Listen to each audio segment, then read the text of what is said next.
Hey there, it's Paul in the fields. Hope you're doing well. I haven't seen you all in a while, but I'm back. And today I want to talk to you about, I want to talk to you about a decision that those of us that smoke often have to make often. You know, when you're smoking every day, you often have to decide between a cigar that's reasonably priced or a cigar that's really fine and interesting and exotic and flavorful and all that other good stuff. Every once in a while, though, you have the opportunity not to have to make that choice at all. And when you find a cigar that doesn't demand that you choose between price and your smoking experience, that's exciting stuff. So you get happy. So I'm going to talk to you about a cigar that has made me happy in just that way. The cigar comes from one of the hottest boutique cigar makers in the industry today. That's A.J. Fernadez. You probably have heard of him. He makes a lot of cigars like, I believe he makes the Diesel and he makes the Punisher. And of course he makes the whole San Latano line, which is sort of his private line. He makes all kinds of great stuff. He's been making cigars for other people for a long time. And he is truly a creative blender, tobacco grower, and producer. His newest cigar, however, is interesting in all the ways that most of his stuff, whoa, my head is falling over.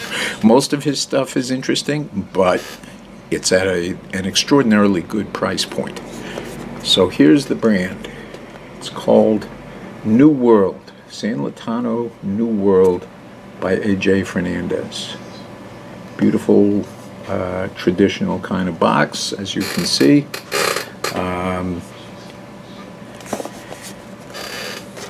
But it's a box. Let's talk about a cigar. Here's the cigar. As you can see, the band is pretty, well, maybe you can see. The band is pretty much like the box. Very traditional, artistic, old school sort of artwork. The cigar is a Nicaraguan puro. The filler comes from 3 different parts of Nicaragua. It's a blend of Ometepe, Condega, and Esteli tobaccos. The binder is Nicaraguan from Jalapa, which is a great place to be from. And the wrapper, which is one of the things I really want to talk to you about, the wrapper, you can see it's beautiful. Really, really beautiful. They define the wrapper as dark Nicaraguan, and that's really all they tell you. My assessment is that it's not just a dark Nicaraguan. I believe that it is a dark Nicaraguan Habana 2000.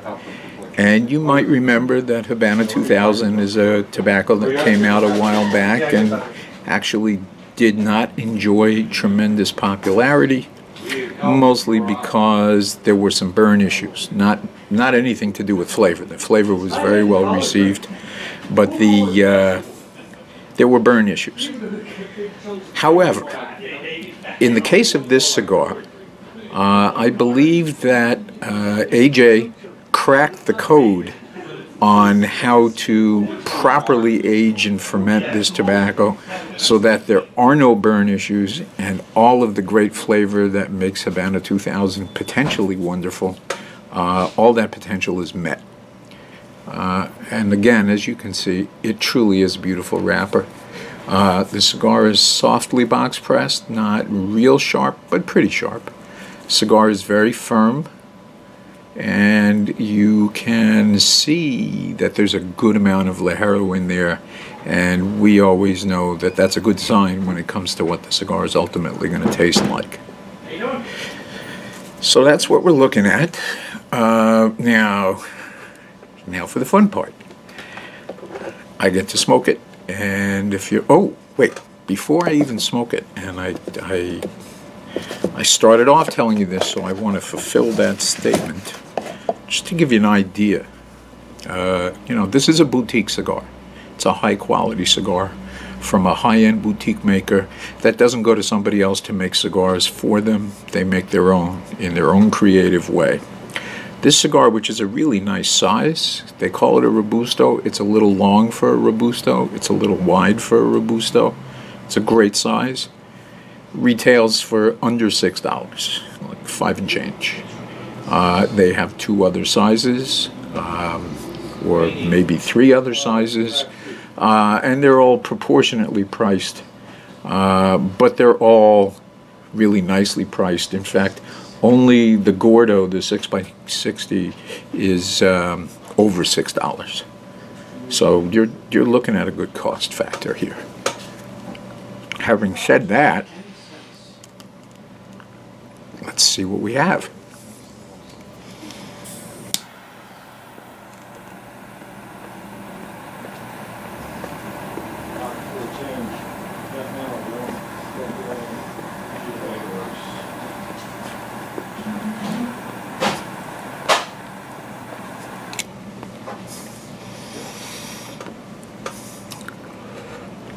Despite the fact that it's a hard-pressed cigar and very, very firm, I'll tell you that draw is not an issue with this cigar. Flavor starts out bold, earthy, and spicy right from the get-go, which I like.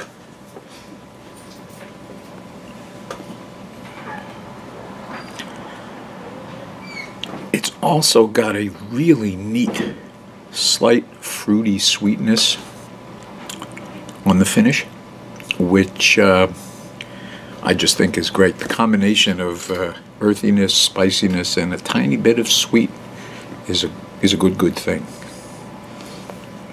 As usual, I like to judge how much smoke comes out of a cigar. I would say a good amount in this case. I like this.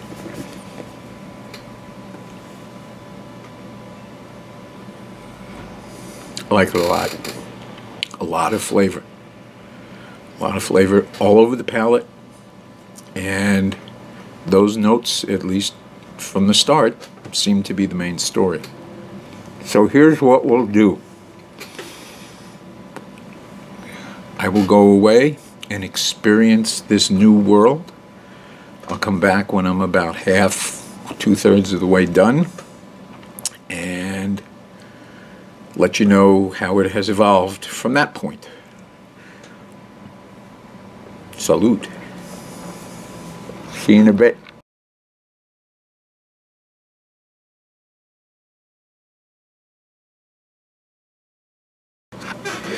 Well, I'm back. The cigar's halfway done, and I am a happy camper. What has happened with the cigar is the pepper eased down a little bit. It's still on the spicy side, but it eased down a little, and this great creamy note came in too. It's virtually astounding to me that they can make a cigar like this and sell it for under $6 in today's world. It's a wonderful thing. I love it. I suspect that anybody who likes a medium full-bodied cigar with a lot of flavor and some complexity that covers your whole palate with flavor, you're going to love it too. And if you like a good bargain when you can find it, you're going to love it even more. This is a perfect everyday smoke because it's priced like an everyday smoke, but it's a much better smoking experience than that. And of course, you can find it at Cigars, all 9 locations, or you can check us out on the web at cccigars.com. That's CCigars.com. But let me tell you, this one's a winner, at least in my book. So, smoke happy, smoke often, and I'll see you next time. Bye-bye.